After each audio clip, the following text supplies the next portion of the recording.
The housing market in Metro Detroit is hot, folks. Prices are up. Inventory remains low. Competition intense.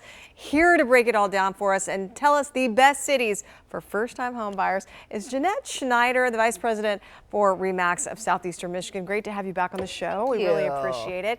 And it seems like now is a really good time traditionally to be home shopping. And if you're a first-time home buyer, let's just kind of run down the top 5 communities you think would be best. What would you rank as number 5? I would say Livonia. Okay. In Livonia, they've got a low tax base for Wayne County. They've got a good stock of homes for first-time buyers. They have a lot of homes built in the 50s, so they've got the square footage and the price point that works. Nice. Number 4, you have Clinton Township. We do. Clinton Township has the Macomb Performing Arts Center. They've got a great community vibe. They're great shopping down Hall Road, Partridge Creek. It's a good area. And good schools there too. Good schools. Community events. Also, for number 3, you have Waterford. Now, Waterford's kind of a departure from the other 2 we've just mentioned. It's a little quieter setting. You've got those lakes. Oh yeah. And even if you can't afford a home on the lake, a lot of the neighborhoods have beach access, lake access. They've got a Blue Ribbon School, DTE. You've got a lot of recreational things in that area. So that is a unique one. That's kind of a unique your one. top 5. And number 2, Westland? Westland.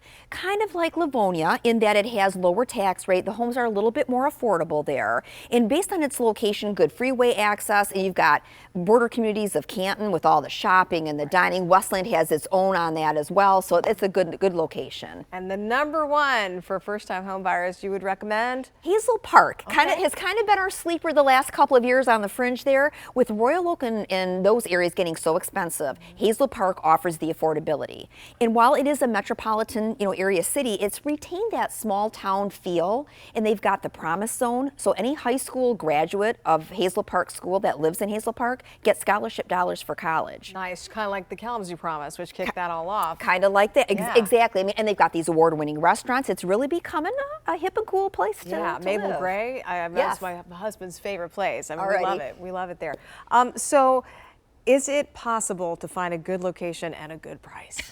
I think yes, it is, and of course the caveat that's always going to be subjective, right? True. I mean, what's a good location for one person may not be for another. But I think, like we've just talked about, we've covered the counties, we've covered different types of styles of homes. So yes, you can find something. How much should people save for a down payment and closing costs, all of that? It's going to depend a little on where you go. I would say one thing is National Association of Realtors says that the average first-time home buyer puts 7% down.